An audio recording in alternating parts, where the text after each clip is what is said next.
Hola, bienvenidos a todos. Hoy tenemos el privilegio de tener entre nosotros a Mar Castro. Mar es economista, es doctora en comunicación, especialista en protocolo y especialista en redes, además de ser radipionera en etiqueta en España. Habla el Dalai Lama de las 3 R's: respeto por ti mismo, respeto a los demás y responsabilidad por tus acciones. ¿Hacemos un uso responsable de las redes? ¿Somos ciudadanos digitales responsables? Bueno, podemos serlo más, pero en ello estamos.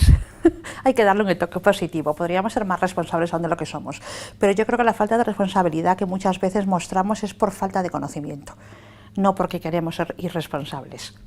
¿En qué ves tú que nos falta responsabilidad o que tendríamos que mejorar esa responsabilidad? Que las redes son muy intuitivas, la comunicación que hacemos en entornos digitales son tremendamente intuitivas, son muy rápidas, son, iba a decir muy informales, no es que sean muy informales, son más informales que la comunicación que hacemos en medios tradicionales, ¿no? Entonces, no necesitas nada, tú ahora entras en una red social que no sabes cómo funciona, estás unos minutos mirando, iba a decir fuchicando, que es una palabra gallega que me encanta, que es cuando tú estás buceando por ahí y enseguida sabes cómo funcionar. Entonces, esa falta de complejidad precisamente hace que nos lancemos.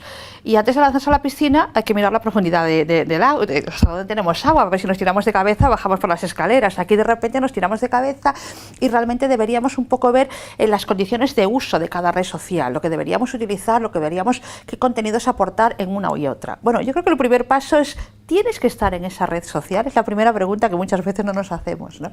¿Y cómo sabemos si tenemos que estar en esa red social? ¿Cuáles son las características de esa red social? ¿Es social? ¿Es profesional? ¿Es a medio camino entre social y profesional? ¿Es de contenidos? ¿Qué formatos son mayoritarios? ¿Artículos, vídeos, imágenes? En función de cuál sea tu marca, a qué te dediques, qué quieres trasladar, qué mensaje quieres trasladar y dónde esté tu público objetivo, ahí es donde tú vas a mirar en qué red tengo que estar, porque desde luego ya el primer consejo que doy es que no hace falta estar en todas, es más, no debes estar en todas. ¿Por qué? Porque no tienes tiempo para dedicártelas a todas. Un montón de veces con alumnos míos, ¿no? Cuando les pregunto, que es más una pregunta que les formulo en muchas ocasiones, ¿quién tiene Facebook? Todo el mundo. ¿Quién tiene Twitter? Todo el mundo. Todo el mundo. Pero muchas veces la respuesta va acompañada de: pero hace mucho que no entro. Digo, no, eso no es tener una red social. Una red social hay que tenerla y hay que cuidarla, hay que dotarla de contenidos. Es fundamental porque tu marca está ahí también. ¿Los contenidos crees tú que deben ser de valor o cualquier tipo de contenidos vale? Es que acabas de decir, yo siempre digo aportar valor, es la palabra clave a la hora de movernos, bueno, en cualquier entorno, pero en un entorno digital mucho más. ¿Por qué digo mucho más? Porque hay tantísima información, hay tanta información a nuestra disposición que si no aportas valor realmente pasas desapercibido. Entonces la manera que tienes precisamente de gestionar tu marca, de llamar la atención, de potenciar la visibilidad que buscas y de darte más proyección, ¿cómo es? Aportando valor. Todos tus contenidos, sea formato imagen, sea formato infografía o vídeo, un artículo, reflexiones, el formato que cada uno elija, tiene que ser aportando valor. Siempre es una de las claves fundamentales que deberíamos además aplicar absolutamente todos los que nos movemos en las redes. Bueno, como padres, yo soy madre, tú también, tenemos una preocupación, que es que los niños están siendo adictos a Internet. ¿Cuál es la dieta saludable digital? Lo primero es que tengan acceso a Internet a través de un smartphone. El smartphone es el teléfono inteligente, por eso no te digo solamente un móvil, ¿no? A una edad oportuna. Yo no te voy a decir los 8, 9, 12, eso no, cada padre tiene que valorar por qué debe tener un niño teléfono, ¿no? Ahora, bien es cierto que a lo mejor un niño de 7 u 8 años que va siempre acompañado con un adulto y que en el colegio donde está hay teléfono, a lo mejor no es necesario que tenga móvil, pero cada padre tiene que decidir eso. Ahora sí que es cierto que lo que tenemos que hacer es darles unas pautas de uso y unas limitaciones de tiempo. Es decir, tú por la semana podrás tenerlo o no podrás tenerlo, si lo tienes es tantos minutos y el fin de semana, pero primero es, una de las frases que le digo yo a mis hijas, bueno, desde que nacieron, ¿no? Son primero la obligación y después la devoción. ¿Has hecho los deberes? ¿Has cumplido con lo que tienes que hacer? Vale, pues ahora si quieres X minutos pero controlados, para que ellos también aprovechen y se habitúen a ese tiempo, ¿no?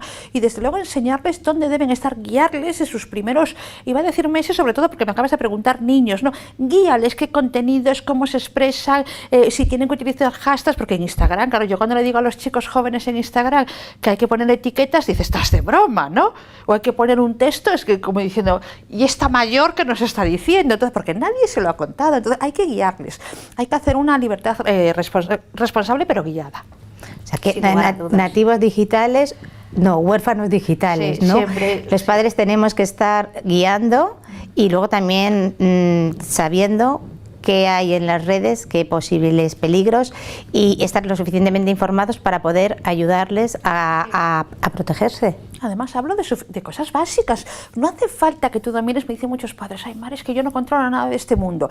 Pero tú lo que tienes que hacer son pautas, bueno, yo siempre defiendo unos mínimos elevados, ¿no? Pero siempre tienes que saber cómo moverte, cómo funciona, qué tipo de gente, qué tipo de publicaciones y sobre todo qué tipo de edades, porque hay redes que solamente puedes estar a partir de los 13, 14 y porque hay niños de 11.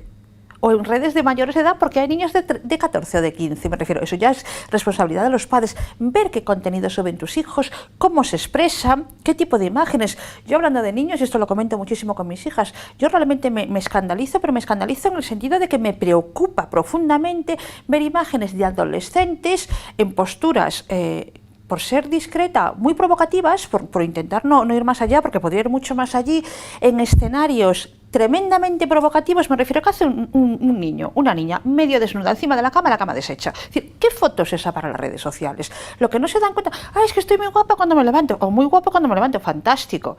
O me ha quedado genial el pelo cuando yo me levanto. Muy bien, pero tú mira todo lo que transmites además de eso. Posiblemente, cómo te ha quedado el pelo cuando te levantas es el mensaje que no llega a la gente. Entonces, hay que, y yo muchas veces le pregunto a mis hijas, le digo, pero ¿esta gente no tiene padres? Para que les oriente un poco el tipo de fotografías que se deben subir, ¿no?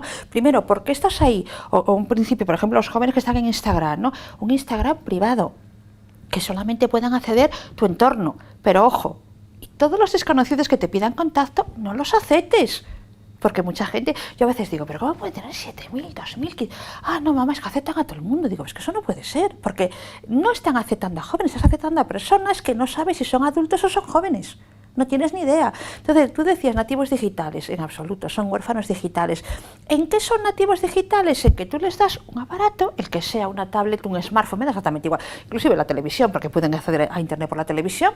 Yo, de hecho, hace siglos que no configuro nada, se lo doy todo a mis hijas, porque tienen una habilidad especial para configurar y para saber cómo se usa técnicamente. Pero ahora dale tú las condiciones de uso, los consejos de cómo utilizar adecuadamente ese dispositivo tecnológico. Eso es lo que falta y por eso son huérfanos digitales.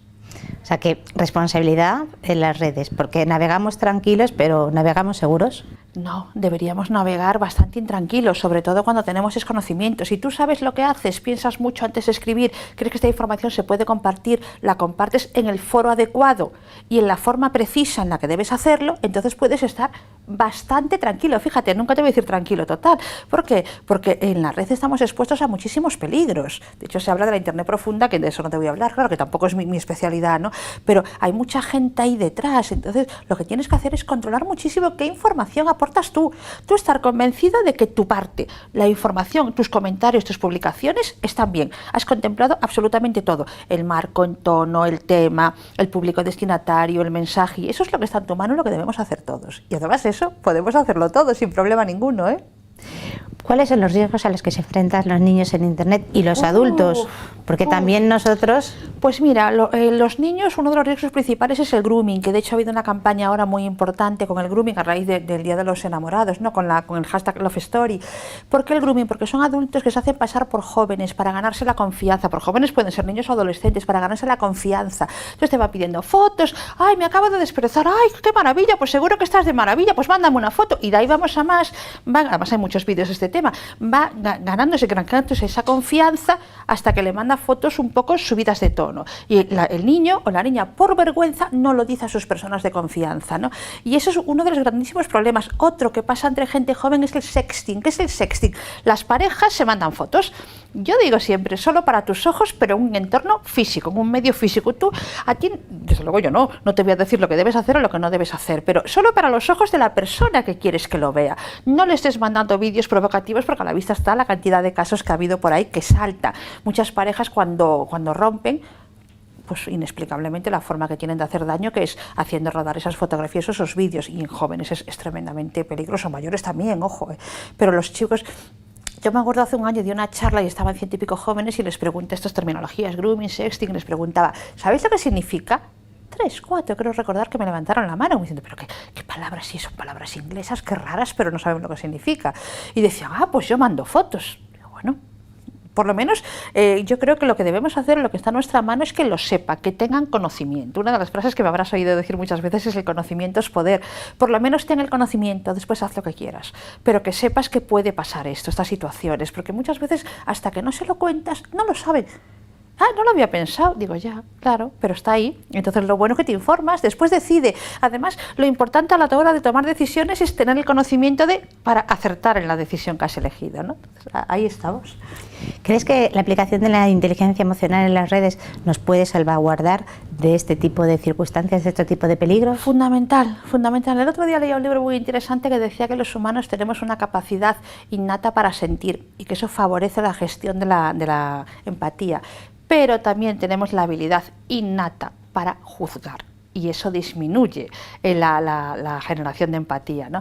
Sí que es cierto que nos tenemos que poner en el lugar del otro, ¿no? Que eso, me refiero, antes de que la inteligencia emocional fuera tan conocida, tú y yo de pequeñitas también nos lo decía, ¿no? Ponte en el lugar del otro, lo que no te hagan a ti no se lo hagas a los demás. Es decir, que al final es otra forma de decir exactamente lo mismo. Pero es importante saber, esto que voy a decir así, de esta manera, ¿es la más oportuna? Es decir, le digo lo que le tengo que decir minimizando los daños. Yo defiendo mucho lo de minimizar los daños, intentar ser muy suave, intentar, bueno, ya para empezar, criticar una idea, nunca una persona. Si vas a criticar, siempre empampélalo con algo bueno antes y después, adórnalo, envuélvelo para que no sea tan cruel. Y desde luego hay muchas informaciones que hay que transmitirlas en privado. Podrá ser en entornos físicos o podrá ser en entornos digitales, pero en privado. Sin lugar a dudas, no hay que contar absolutamente todo, ni hay que dar cuenta de todo, ni hay que mostrar imágenes absolutamente de todo lo que hacemos, ¿no? Ni estar localizable. Ni estar local, porque eso también es un peligro. Es un peligro porque te pueden hacer un seguimiento de cuál es tu rutina diaria. Y puede ser joven o puede ser adulto, me refiero, depende de quién te realice ese seguimiento. Si tú estás diciendo en todo momento, ahora a tal sitio, o los niños te dicen, no, yo no pongo nada, sí, pero si sales con el escudo de tu colegio o con el nombre de la equipación de tu colegio o de tu instituto, me da exactamente igual, y dices, y los miércoles y los viernes tengo inglés en no sé qué academia, estás permitiendo que la gente que cronometre perfectamente tu vida, estás dando pistas innecesarias, ¿no? Entonces, ¿vivir con miedo? No, nunca. ¿Vivir con precaución? Sí. Simplemente se trata de pensar un poco qué información estamos facilitando a todo el mundo. La gente no se da cuenta que Internet es un escaparate al mundo, a millones de personas. No estamos hablando solo para ti o no solo para mis amigos. No, evidentemente la mayor parte de nosotros no sabemos meternos en redes que las tienen configuradas de forma privada, pero hay mucha gente que sí que sabe. Entonces, ten mucho cuidado con eso, nada más. El escaparate es inmenso, por tanto, mira bien qué expones. Padres, profesores, ¿tú crees que deberían formarse en ciberseguridad para poder atender estas circunstancias? Es fundamental que sepan qué datos hay que incluir en la biografía, qué datos hay que incluir en el perfil, qué tipo de contenido subir. Y muchas veces, además, no solamente los padres, lo has dicho muy bien, los profesores también ejercen una labor fundamental, ¿no? Y uno de los consejos que yo le doy muchas veces a los niños, cuando tú te sientas acosado de alguna manera o ves algo que no te guste o que puede derivar en algo más fuerte, por el motivo que sea, no quieres decir a tus padres, que siempre estamos ahí para ayudar, recurre a tus profesores, o a unos o a otros. Me refiero, yo incluyo profesores como las personas de confianza, al igual que los padres, porque evidentemente cuando no están con nosotros, ¿con quién están? Con ellos. Por lo tanto, tenemos que confiar en ellos y es bueno que lo hagamos, ¿no? Tiene que haber esta relación, este diálogo entre ellos y nosotros, y es importantísimo que los niños sepan esto, y los profesores, si no saben, que cada vez están aprendiendo más, cada vez reciben más formación en este tipo de temáticas tan importantes. Yo lo sé, por ejemplo, en mi tierra los profesores se están formando muchísimo en todo lo que tenga que ver con la comunicación digital, con la identidad digital, con la ciberseguridad, y me refiero que me imagino que en otras comunidades pasará igual. Pero es fundamental porque ellos pasan muchas horas al día con nuestros hijos, ¿no? Y es bueno que también que tengamos la tranquilidad de que ellos saben orientarles. Vamos a hablar de protocolo, de valores. ¿Qué es netiqueta? Netiqueta, mi adorada netiqueta, como digo yo, una de mis pasiones. La netiqueta son los comportamientos recomendados en los entornos digitales. Es como el protocolo digital, el protocolo que aplicamos en las redes, ¿eh? Porque la gente dice, no, el protocolo social, por ejemplo, que es otra especialidad, ¿no? Pero el protocolo social es lo que nosotros mantenemos en un medio físico, en un contacto cara a cara, ¿no? No te voy a decir el mundo real porque la gente dice, el mundo real. No, es que el mundo real es el mundo físico y el mundo digital. Los dos conforman el mundo real. Es más, si tengo que apurarme y decir cuál es más real, casi me voy donde se produce la mayor parte de las interacciones, que es el digital, pero realmente el mundo real son los dos, ¿no? Pues este protocolo social no lo puedes aplicar igualito que lo aplicamos nosotros en nuestros contactos cara a cara, no lo podemos aplicar así en la red. ¿Por qué? Porque la red es todo más rápido, es más informal, es más instantáneo y por tanto tienes que adaptarte a eso. Por ejemplo, seguimos defendiendo y sigo defendiendo el tratamiento del usted en determinadas circunstancias, pero por supuesto hay quien dice, no, es que el usted distancia, en absoluto. Yo puedo distanciar a muchas personas tuteándolas y puedo tratar con muchísimo cariño y cercanía a personas tratándolas de usted. ¿Por qué? Porque realmente es una forma, una herramienta de respeto. Ahora me dices, ¿en las redes sociales el usted? Pues en principio ya sabes que yo soy de dependes, yo siempre digo pongo un depende en tu vida y ya sabes que soy gallega, pero pongo un depende en tu vida, que quiere decir rodéalo de condicionantes. No me puedes hacer una pregunta abierta, cerrada, blanco, negro, sí o no. En principio, ¿hay que tratar de usted en las redes? En principio, no. En principio, pero después hay que mirar en qué contexto. Evidentemente, es mucho más raro encontrar un tratamiento de usted. No estamos hablando de páginas web, que ahí cambia el tema, Pero la red también depende. ¿Qué tipo de contactos tienes? ¿Dónde estás? ¿En qué redes estás? ¿Quién es tu público objetivo? ¿A quién te diriges? Todos estos dependes, todos estos condicionantes son los que van a determinar qué tipo de tratamiento voy a dar, si tú o usted, ¿no? Pero sí que es cierto que tenemos que, por ejemplo, algo que la gente no hace en WhatsApp, ¿no? De repente no nos escribimos hace días y te digo, Belén, estoy llegando. Y te dirás, Aymar no me dice ni hola ni nada. Oye, si yo te veo, ¿verdad que lo primero que hago es decirte hola, ¿no? Pues en las redes igual, a lo mejor es mucho más corto ese saludo, pero también hay que hacerlo y no desaparecer sin dejar rastro, tienes que decir adiós cuando te vas, es decir, si es muy básico, lo que pasa es que lo tienes que aplicar, por tanto, hay consejos que siguen vigentes en ambos contextos y hay consejos, la mayor parte de ellos, que cambian en función del contexto en el que te muevas. Humildad, empatía, agradecimiento. Me encanta. Los valores tienen también que aplicarse en las redes. Cambian las redes, cambia la trascendencia de las redes o cómo transforman en función de los valores que aplicamos. Lo que la gente a veces olvida es que las redes magnifican todo lo que hacemos, absolutamente todo, ¿no? Y tú estás haciendo, cuelgas que has salido 2 veces y de repente dirán, oye, qué bien vives, que estás todo el día por ahí de juerga. Y dices, pues he salido 2 veces. ¿Por qué? Porque tienden a magnificar absolutamente todo lo que hacemos, lo bueno y lo malo. Haces un comentario negativo que siempre estás criticando y a lo mejor lo hiciste una vez, con mucho detalle, con mucho cuidado, ¿no? Pero hay que tener mucho cuidado, son valores fantásticos. ¿Qué pasa? ¿Qué problemas presentan las redes? O la red, como quieras, en general. El problema es que nos hemos convertido como en periodistas, en informadores al mundo. Ya no tenemos solamente nuestros amigos o nuestro entorno privado con quien conectar y trasladarles información, ideas, experiencias. No, nos podemos dirigir a todo el que nos quiera escuchar. Estos son millones de personas. Y entonces parece como que nos crecemos. A eso le sumas como la facilidad de uso, de entrar en una red, entrar en internet, mandar un correo electrónico, un WhatsApp. Hay gente que dice, hasta mi bisabuelo lo tiene, ¿no? Como diciendo de lo fácil que es, porque son personas que no han nacido con la tecnología.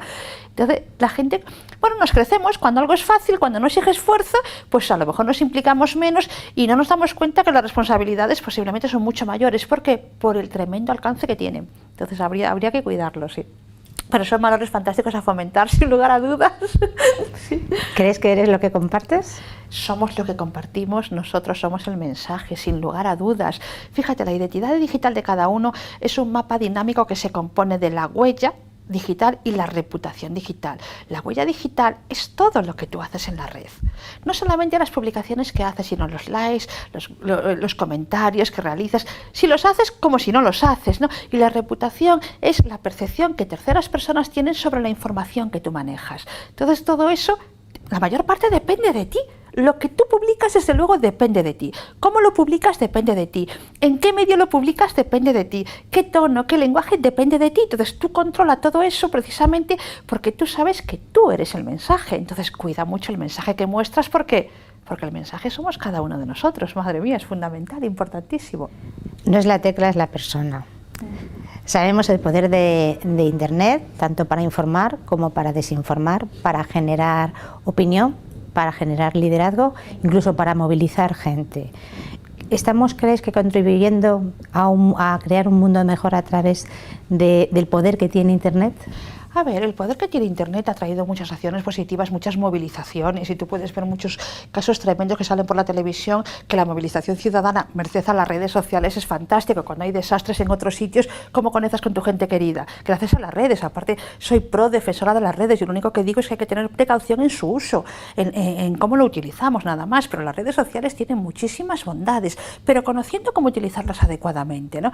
Y deberíamos utilizarlas siempre en pro de la humanidad, en pro del beneficio, de esta gestión que estábamos hablando de las emociones, favorecer las relaciones, y yo creo que en un amplio número de casos sí que se produce, ¿no? Entonces, ¿qué tenemos que hacer? Mejorar un poco, darnos cuenta. Una de las cosas que a mí me gusta mucho decir es que para cambiar algo tú tienes que conocerlo, y además de conocerlo tienes que reconocerlo. Te pongo un ejemplo, ¿no? Cuando le dices a alguien, es que tú haces esto, dice, no, lo estás conociendo, pero no lo reconoces. Entonces muchas veces lo puedes conocer por ti mismo porque eres consciente tú de que está pasando, o bien lo conoces porque otras personas te lo están diciendo, ¿no? Entonces, si lo conoces y lo reconoces, ya estás en el camino para poco a poco poner los medios para convertirlo en algo positivo, en algo óptimo, o en algo mejor, o en algo menos malo, porque a lo mejor no puede ser convertido en una fortaleza, pero sí puede dejar de ser una debilidad, ¿no? Entonces es importantísimo que intentemos siempre sacar un provecho. Y ojo, las redes pueden ser para informar, pero también puede ser para ocio, me refiero. No solamente tenemos que estar trabajando con las redes sociales, ¿no? Podemos también divertirnos con las redes sociales, entrar en contacto con personas que están muy lejos, que hemos recuperado el contacto, que es magnífico. Además, localizar a personas también que están ahí, que no conocíamos y sería posiblemente imposible conocer de otra forma. Entonces, sí, claro que lo tenemos que hacer. Tenemos que mirar un truco que digo muchas veces para saber si una información es fiable o no, y te lo digo porque tengo personas de mi entorno que me dan unos titulares manipulados total, ¿no? Entonces yo lo primero que les digo es, ¿dónde lo has leído? ¿Qué más da? Digo, no, ¿dónde lo has leído? Y en función de dónde lo he leído, digo, vale, ya está, no me preocupa. O sí, es preocupante. ¿Por qué? Porque las fuentes también tienen una fiabilidad y una credibilidad, ¿no? Entonces es bueno que nos vayamos a el origen, a la fuente de esa información para saber si debemos tenerla en cuenta o no. Es algo que está en nuestra mano. Y también googlear, es decir, poner en Google esa información a ver si está o no. Esto pasa con muchos famosos que han muerto. Pero antes de que anuncies nada, por Dios, vete a ver la fuente y pon esta información, a ver qué te sale, qué artículos, qué textos, qué comentarios en tan distintas plataformas, y mira qué es lo que se dice de estas cosas, ¿no? Y de esta manera sabrás, por lo menos tendrás más certeza de que es así o de que no es así. Entonces, responsabilidad personal en las redes, responsabilidad en lo que las redes, lo que hacemos en las redes inciden en los demás, cercanos, lejanos, en el mundo. Responsabilidad con valores. Siempre. En redes y en mundo físico supuesto. También, sí. Sin lugar a dudas, es fundamental todo eso. Porque además lo que haces, ¿de qué vale este protocolo que decíamos antes? ¿Por qué lo tenemos que aplicar, no? Porque realmente a mí no me va a traer nada si yo soy educado, soy correcto, utilizo un tono y un lenguaje adecuado, no me va a dar de comer, como dicen las personas, ¿no? O algunas personas. Y digo, hombre, lo que vas a lograr es la aprobación o la desaprobación social. Y también, ya en el contexto de las redes, profesional. Porque a lo mejor te expresas de una manera que a mí me encanta lo que te dedicas, pero no me encanta cómo te expresas. Por tanto, a lo mejor para mi empresa no te quiero. O no quiero colaborar contigo por lo que estás transmitiendo, aunque eres un crack en tu área de especialización, ¿no? Por tanto, es importante aplicarlo por ese motivo. Vamos a dejar por un momento las redes y quería hablar contigo sobre comunicación y liderazgo. Como tú eres especialista, experta en comunicaciones y liderazgo, ¿qué habilidades tiene que tener un buen líder en comunicación? Ser capaz de tomar decisiones es importante, situarse la cabeza para lo bueno y sobre todo para lo malo. Es la persona visible, es la responsable, y por tanto cuando algo va bien el mérito generalmente se lo achacas a tu equipo, y cuando va algo mal la culpa es tuya, y es así, para eso estás liderando, ¿no? Tienes que saber comunicar en el sentido de que ser muy preciso, muy claro, muy concreto, y además motivar muy bien a tu equipo. Es importantísimo que lo tengas en cuenta, y desde luego practicar la empatía y la asertividad sin lugar a dudas, ¿no? Tienes que saber defender un sí, pero también tienes que saber defender un no, sin atacar ninguna conciencia, sin meterte con nadie, simplemente porque lo digo yo, no, el porque sí y el porque no, son argumentos, pero no son argumentos que se respeten en general, ¿no? Tú tienes que dar unas premisas, unas pautas y que te guíen, y desde luego que te vean seguro, que te vean convencido, que te vean preparado, nada de improvisar. Y yo es que creo en la improvisación preparada, ¿no? Entonces por eso creo que la improvisación hay que prepararla siempre, o la improvisación te la da el conocimiento sobre un tema, ¿no? O la experiencia sobre un tema, no de repente te pones a hablar de un tema de dominio. Entonces yo creo que es fundamental que una persona líder primero se sienta miembro de un equipo, al mismo nivel, aunque desde luego la responsabilidad está ahí, sepa comunicar claramente. Primero tiene que tener muy claro qué es lo que quiere comunicar y después tiene que saber cómo comunicarlo, con seguridad, con firmeza, muchas veces aplicando la firmeza cortés. Ojo, depende del contexto, depende de cada caso, ¿no? Pero no debes nunca en la vida criticar absolutamente a nadie. Puedes cuestionar ideas, pero nunca criticar a personas o cuestionar a personas. No tiene nada que ver una persona con una idea. Algo en concreto puedes no estar de acuerdo con él. Una persona es mejor no meterse con ellas. ¿Por qué? Porque realmente estás demostrando muy poca empatía y muy mala gestión emocional de las relaciones que estableces, ¿no? Y aparte, a un líder que está cumpliendo con esas características se le sigue, se le aprecia, se le admira, que yo creo que también infunde esa seguridad y esa confianza, que es lo que hace que precisamente sea un líder, ¿no? Y eso es fantástico. Comunicación ética y comunicación emocional. Sin lugar a Entonces, dudas. Totalmente, sí. Buen resumen. ¿Aplicamos también los mismos criterios de comunicación para la gestión de equipos o para la organización dentro del equipo de homónimos? ¿Cómo tienen que comunicarse? ¿Qué tipo de comunicación tiene que haber para que resulten eficientes y bueno, sea productivo y haya buen clima laboral? Hombre, el reconocimiento, mira, muchas veces se comenta, y yo creo que todos lo vivimos en nuestra propia experiencia, ¿no? Que a la hora de agradecerte no te agradecen, pero a la hora de cuestionarte lo hacen continuamente, ¿no? O a veces yo lo resumía visualmente como te van a dar una palmada, pero se quedan sin llegar a dártela, pero cuando te tienen que cantar las 34, pues te cantan las 68, ¿no? Entonces es importante también que agradezcamos, que valoremos los esfuerzos. Primero, que el equipo tenga claro, en este caso, es decir, aunque estemos en todo el mundo, siempre va a haber alguien que lidere, ¿no? Que tenga claro cuáles son mis funciones, qué es lo que tengo que hacer y qué es lo que no tengo que hacer. Si tienes dudas, hay que dirigirse al líder y hay que aclarar esas dudas. Un ambiente de trabajo en el que se valore, en el que todos seamos parte integrante, efectiva e importantísimo para que ese equipo funcione. Si una parte falla, el equipo está cojeando de alguna manera, ¿no? Entonces es bueno también que sepas, tú eres importante para mí, absolutamente todos los miembros del equipo son importantes. Tienes que tratarlos con el mismo respeto a todos. No puedes hacer diferencias, sobre todo diferencias manifiestas, que a veces son muy feas y son inexplicables y desmotiva. Y tienes que motivar siempre a tus empleados o a tu equipo, a las personas con las que trabajen. Es fundamental creer en ellos, porque muchas veces las personas creen en sí mismos porque otros creyeron antes en ellos. Es una fórmula también para potenciar todo eso bueno que todos tenemos dentro, pero que muchas veces pues que no nos lo acabamos de creer, y sí que lo tenemos. Nosotros creemos que tiene tanta importancia el líder como el miembro del grupo. ¿Qué crees tú? ¿Son más importantes los líderes? ¿Son más importantes los miembros del grupo? Absolutamente todos. El equipo lo conforman todos. Si alguien falla, el equipo no va bien. El equipo no va a llegar a su meta, por lo menos de forma óptima. Todos, absolutamente todos. Y precisamente un buen líder es aquel que sabe o que consigue que todos los miembros de su equipo, independientemente de la labor grande o pequeña que tengan, se sientan parte del equipo. Eso es fundamental. Por último, sabes que nuestro proyecto se llama Yo cambio el mundo, cambiándome yo. ¿Qué crees que tenemos que cambiar para llegar a ese mundo? ¿Y qué mundo querrías tú que fuera? Pues mira, yo creo que lo primero que tenemos que hacer es dedicarnos un tiempo a pensar, un tiempo a nuestro silencio particular, pensando cómo somos, dónde estamos, qué habilidades tenemos para llegar a donde nos gustaría llegar y si estamos haciendo lo que realmente creemos que nos define, que nos describe, que nos caracteriza, ¿no? Entonces es muy bueno también que seamos capaces de alternar estos momentos de silencio con momentos de relación, y además una relación online y una relación offline, y valorar también, valorar al otro, tanto como a ti mismo, ¿no? Es importantísimo. Una amiga mía me dice una frase que me encanta, que es: respeto dado se convierte en respeto debido. Entonces pues eso lo tenemos que practicar. Lo que no quieras para ti, no lo des a los demás, o lo que yo te doy a ti, yo lo quiero para mí. Muchísimas gracias, Mar. Ha sido un auténtico placer y has sido muy generosa con tus conocimientos sobre liderazgo, sobre comunicación. Gracias por tenerte aquí. Encantada. Y a todos vosotros, muchísimas gracias. Como siempre, deciros que es importante ser responsables de lo que hacemos. Esta responsabilidad no solamente se transmite en las redes, se transmite en el liderazgo, se transmite en el grupo. Y deciros una frase para terminar: no solo eres responsable de lo que haces, sino de lo que quieres, de lo que defiendes y de lo que callas. Os despedimos aquí y os emplazamos para próximamente otras entrevistas. Muchísimas gracias.